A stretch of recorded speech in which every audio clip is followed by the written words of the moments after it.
Well, if you'd seen our predictions, we definitely didn't see that one coming Surprised we had a job today. Yeah. No, I don't. I think we thought it was going to be difficult for Arsenal against Aston Villa. We know what a top side Aston Villa are, and the fact that, you know, they have had results against top sides, and, you know, the way that Emery is so tactically astute. So I think that one maybe, I didn't see a loss, probably, or I think I predicted a draw maybe for that one.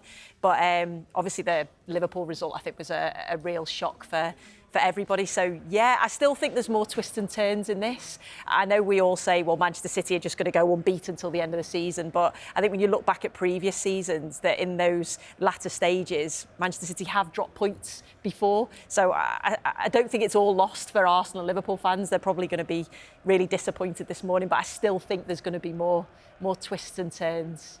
Yeah, Mikel Arteta seemed disappearing down the tunnel there. He changed the system that had worked so well recently. He didn't drop Jorginho for Gabriel Jesus, Declan Rice, Kai Havertz, perhaps playing deeper, certainly Declan Rice. What did you make of that decision?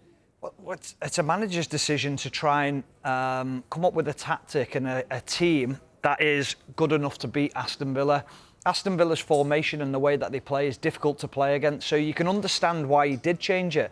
The big thing is that we're talking about his decision-making after one game. Yeah. Not over the course of the season. You're going to get it wrong at times. And whether he got it wrong or not is still debatable, because the first half performance was good.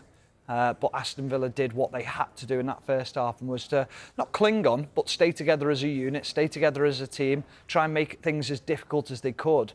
But this is something that is so harsh in football, isn't it? That you think you're making a decision for the good of the team to go up against a formation and it doesn't work.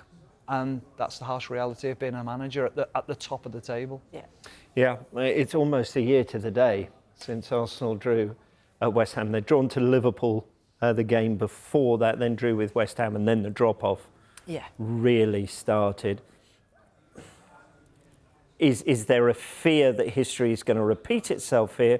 Or if you're half full, which I know you always are, Sue Smith, that they have learnt from this and will banish the demons of last season?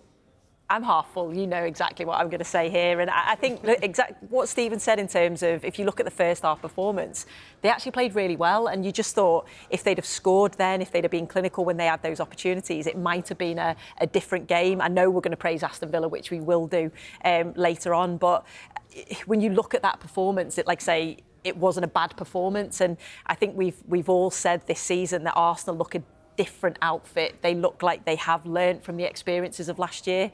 The fact that at the moment, touch wood for them, that they've got everybody, or pretty much everybody, fully fit. So they've got that squad depth. We were saying in certain games they've been able to rest and rotate players. You've got that really strong, solid base of Saliba and Gabriel, which they obviously missed Saliba a lot in that run-in. I just think they played against a very good Aston Villa side that got their tactics absolutely spot on. But I think they'll bounce back from this. Yeah, I guess there's two ways of looking at this, because they're going to have to respond quickly, because Bayern Munich away in the Champions League quarter-final is on Wednesday.